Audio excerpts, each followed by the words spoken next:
오늘 다윗이 그 위험 속에서도 나는 오직 주의 인자하심을 의뢰하여 싸우니 내 마음은 주의 구원을 기뻐하리이다. 나는 주의 구원으로 인하여 기뻐한다. 한마디로 말하면 하나님의 자녀된 신분을 철저하게 누렸다라는 거죠. 위험 속에서도. 여러분, 인생 앞에 어떤 문제나 위험 속에 고비를 넘겨보지도 못하는 사람은 신앙생활이라고 할 수 없어요. 근데 우리는 어떤 문제나 위기가 오면 맞받아치지요. 인간의 방법으로 싸워보려고 하고, 인간의 방법으로 거기에서 빠져나와 보려고 하고, 인간의 방법으로 무엇인가를 이렇게 포기하게 되지요. 결국은 하나님이 계시지 않는다라는, 하나님의 자녀된 신분을 누림을 가지고 있지 않다라는 이런 어려움 속에 빠지게 되는 것이죠. 여러분, 하나님의 응답도 계속되지만 물론 고난이나 문제도 함께 오게 돼 있습니다. 이 속에서 다윗은 어떻게 하나님의 축복을 받았느냐면 우리를 후대하시는 여호와시다. 6절에 딱 답을 내버려요. 하나님을 절대적으로 신뢰하고 믿는 그 믿음. 이런저런 일이 있어도 하나님의 백성은 망하지 않는다. 이런저런 일들이 있다. 그러나 하나님의 백성은, 하나님의 자녀는 망하지 않는다. 이 절대적인 믿음을 신뢰하고 있었습니다. 여러분, 성경에 왜 아브라함, 이삭, 야곱, 요셉의 생애를 계속 기록해놨을까요? 그들의 생애가 바로 우리의 교훈입니다. 그들이 여러 가지의 사건과 문제와 환난과 어려움과 낙심과 절망들이 있었을 때 절대적 하나님의 후대하심 속에서 살아나는 현장을 성경을 통해서 여러분이 보았잖아요. 아브라함이 코나에 몰려섰을 때 오히려 거짓말을 한 아브라함을 혼난 것이 아니라 거짓말에 당한 애굽 왕을 혼냈다니까요. 그리고 오히려 그 왕한테 뭐라고 그러냐면 아브라함에게 재물을 줘라. 만일 안 주면 내가 널 죽이겠다. 하나님이 이렇게까지 하신다니까요. 바로 아브라함, 이삭, 야곱, 요셉의 이런 성경의 생애의 교훈이 바로 우리에게 무엇을 시사하고 있느냐? 너를 돌봐주시는 하나님이 살아계신다. 아브라함이 여호와를 믿음에 그를 의로 여기셨던 것처럼 예수 그리스도를 믿는 자는 능치 못할 일이 없다. 를 말해주시는 거예요. 여러분, 사울 왕과 다윗의 생애를 한번 비교해 보세요. 얼마만큼 이 사울 왕이 다윗을 괴롭힙니까? 그런데 그 괴로움 속에서도 다윗은 참 신앙을 가졌어요. 하나님이 나를 후대하신다. 하나님이 나의 고통을 다 들으시고 기억하고 계신다. 그러나 그분의 시간표에 따라 역사하실 것을 나는 믿노라. 그러면서 자기 고통을 한숨으로 토해내는 것이 오늘 1절에서부터 4절까지예요. 고난 속에서 나는 승리하게 될 것이다. 그럼 다윗은 어떤 고난을 당했는가를 여러분 잘 알잖아요. 사울 왕이 다윗을 오해해버렸잖아요. 다윗은 만만이요 사울은 천천히라. 이 시기 질투가 들어갔단 말이에요. 그때부터 오해가 생기기 시작합니다. 사람이 가지고 있는 그 생각이, 사단이 가주는 그 생각의 순발력에 따라 오해를 만들어내서 다윗을 미워하기 시작합니다. 생각의 순발력은 그렇게 무서운 거예요. 그래서 생각이 바로 여러분의 견고한 진이기 때문에 모든 생각을 사로잡아 예수 그리스도의 이름으로 복종시켜야만이 된다는 거예요. 그래야 사단의 심부름을 받지 않는다는 것이죠. 그래서 사울 왕이 영적 문제가 있는 데다가 왕권을 가지고 죽이려고 하는 거예요. 권력을 가지고. 여러분, 이 영적인 문제는요, 한마디로 말하면 원죄 속에 하나님을 떠나 죄 가운데 빠져 사단에게 묶인 자가 권력을 가지고 있으면 사람들이 이상해져요. 그리스도를 모르고 영접되어지지도 못하고 예수가 누군지도 모르고 그냥 말만 듣고 그냥 사람을 세워버리면 이게 엄청난 영적인 문제예요. 이 사울 왕이 메시아 사상을 몰랐던 사람이에요. 이 예수를 모르는 사람이 왕이 돼버리니까 영적인 문제에다가 권력을 장악돼버리니까 얼마만큼 사람들을 괴롭히느냐면 거반 다 죽게 만들어버려요. 거기에다가 악한 신하들의 음모가 대단하지요. 그런데 이런 속에서도 하나님께서 다윗에게 많은 은혜를 주십니다. 이 시대에 바로 우리 예수사랑교회가 많은 은혜를 덧입고 지금 시대와 민족과 세계를 살릴 교회로 움직여져 가고 있음을 실감하는 여러분들 되기를 축복합니다. 6절 보세요. 나를 후대하시리니. 많은 은혜 속에 자기가 지금 담겨져 있다라는 것을 고백하잖아요. 내가 여호와를 찬송하리니 이는 나를 후대하심이로다. 여러분이 정말 하나님께로부터 보호하심을 받고 있다라는 은혜 속에 믿음을 갖는 여러분들 되기를 축복합니다. 그랬더니 5절 보세요. 나는 오직 주의 인자심을 의뢰하여 싸우니 내 마음은 주의 구원을 기뻐하리다.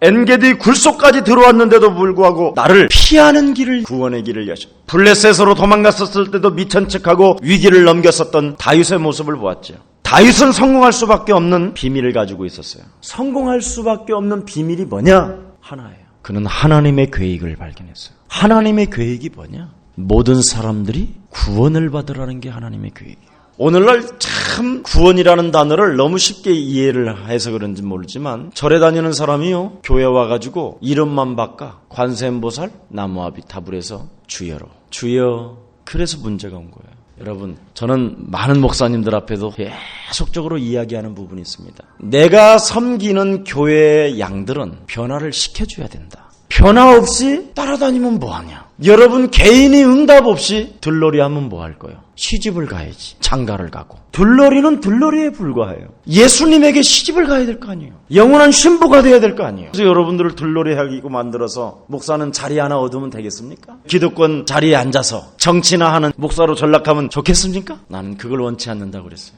여러분, 개인이 변화가 되어주고 관세음보살에서 주여가 아니라 완전 다 바꿔버려야 돼요. 옛날에 관세음보살 찾던 생각을 그대로 가지고 교회 오면 안 된다 이 말이에요. 하나님의 자녀로 앉아있어야지. 근데 하나님의 자녀로 앉아있지 않고 옛날 옛적에 구습을 쫓던 그 성질머리 그대로 가지고 와서 앉아있는다 이 말이에요. 변하지 않는 사람은 응답을 받을 이유가 없습니다. 그리고 하나님은 여러분의 인격과 상관없이 내가 자녀된 신분을 가지라는 것이 자녀된 신분. 에베소서 1장 4절에 보니까 뭐라고 바울은 자기의 신분을 말하고 있느냐면 내가 창세전에 예정된 자로 태어났구나. 그래서 내가 하나님을 찬송하고 찬미하는구나. 자기의 신분을 창세전에 예비된 자라고 이야기하고 있잖아요. 자기의 신분 자체를. 내가 이미 태어나기도 전에 당신의 은혜 속에, 당신의 계획 속에 내가 하나님의 자녀로 이 땅의 리더자로 기름 부으셔서 왕으로 세울 것이라는 것을 믿었다 이 말이에요. 우리 옛사람 가족은 그래야 되는 거예요. 이런 것을 믿으면 다른 사람의 어떤 눈치를 볼 이유가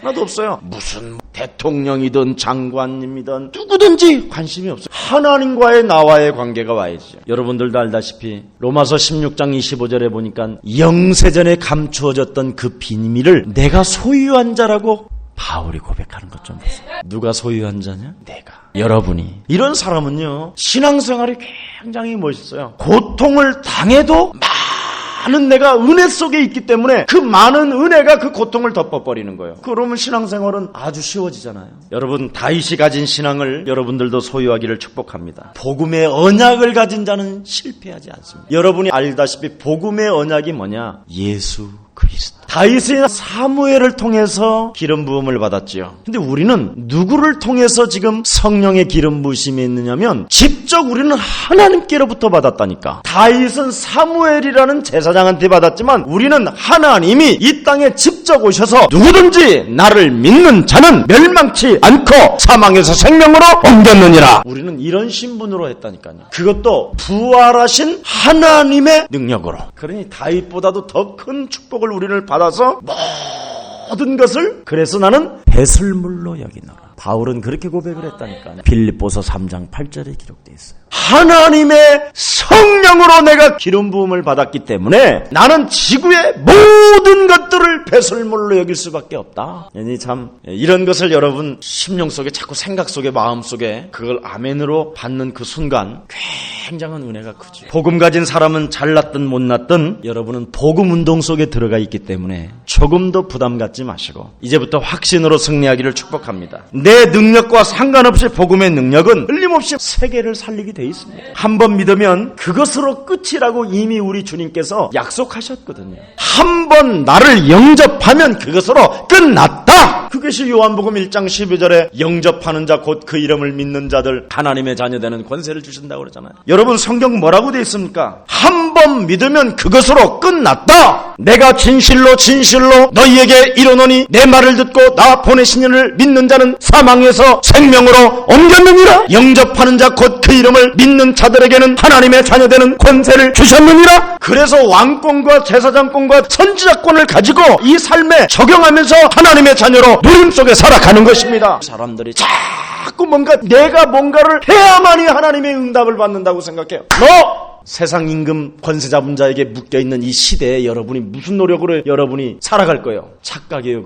그건 종교인이에요. 그건 아직도 종교의 짐을 벗어버리지 못한 거예요. 지금 여러분은 사실은 묶여있는 거예요. 그리고 끊임없이 사단의 세력으로부터 끊임없이 속고 계속 넘어지고 낙심하고 절망하는 존재들이잖아요. 절대 세상을 여러분은 이길 수가 없어요. 그래서 하나님의 아들 예수 그리스도가 오신 것입니다. 그의 이름을 힘입고 그의 이름을 능력을 사용할 때 하나님의 자녀로서 살아가는 것입니다. 이 부분을 사람들은 몰라요. 이런 제도 저런 법도 이런 규례 이런 교권 속에서 꽉 묶여있는 거예요, 사람들이. 그러니까 교회 가기가 너무 어려운 거예요. 일반 성공한 사람들은 교회 못 와요. 그래서 실패하고 오는 거예요. 우리 주님은 한 영혼이라도 예수 영접해서 구원받기를 원하십니다. 이 법에 의해서 구원받은 사람은 하나님께서 끝까지 지키시다. 그래서 그리스도 예수 안에 있는 자는 결코 정죄함이 없나니 그리스도 예수 안에 있는 생명의 성령의 법이 죄와 사망의 법에서 우리를 해방하였음이니라. 당신의 법에 의해서 해방시켜버렸어요. 여러분, 이 법은 사람이 만든 법이 아니에요. 하나님께서 만드신 그 법에 의해서 우리가 해방을 받았기 때문에 정말 해방받은 자가 될 때 기도가 되어지는 거거든요. 그렇지 않으면요, 죄의식 때문에 안 되고요, 무슨 생각 때문에 안 되고요, 뭔가 자꾸 복잡해져요.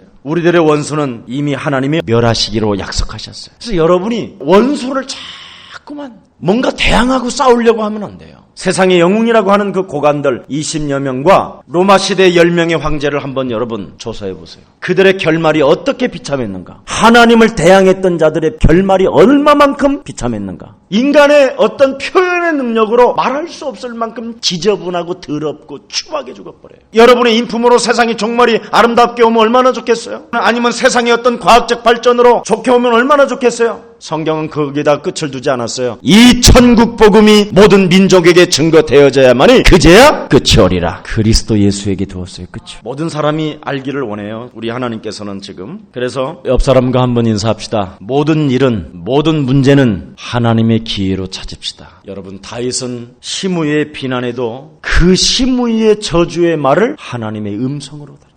왕으로 있는 동안 그는 성전을 지을 것을 계획하고 있었어요. 생각 자체가. 성공을 해도 교만하지 않았고, 고난이 와도 많은 은혜 속에 내가 있다라는 것을 늘 하나님 앞에 찬미했고, 어떤 상대방의 비난 속에서도 하나님의 음성으로 알아들었다. 모든 여러분의 삶 전체는 하나님 손에 있음을 실감하는 여러분들 되기를 예수 그리스도의 이름으로 축복합니다. 하나님 감사합니다. 참으로 우리를 후대하시는 여호와 하나님은 살아계시고 많은 은혜 속에 우리를 자녀 삼아 주시고 하나님의 법으로 우리를 해방시켜 주셨고 그 무엇으로도 우리를 그리스도 안에서 끊을 수 없도록 하나님이 인쳐 주시니 감사합니다. 이제는 우리가 참된 복음 전도 제자로서 살아가기를 소원하여 오늘도 거룩한 성일 주님 존전에 나와 예배하며 하나님의 말씀을 받아 싸우니 우리를 후대하시는 여호와 하나님을 잃어버리지 않게 하시고 한 주간도 나를 후대하시는 그 하나님을 찬미하는 귀한 시간들로 역사해 주시옵소서. 예수 그리스도의 이름으로 기도합니다. 아멘.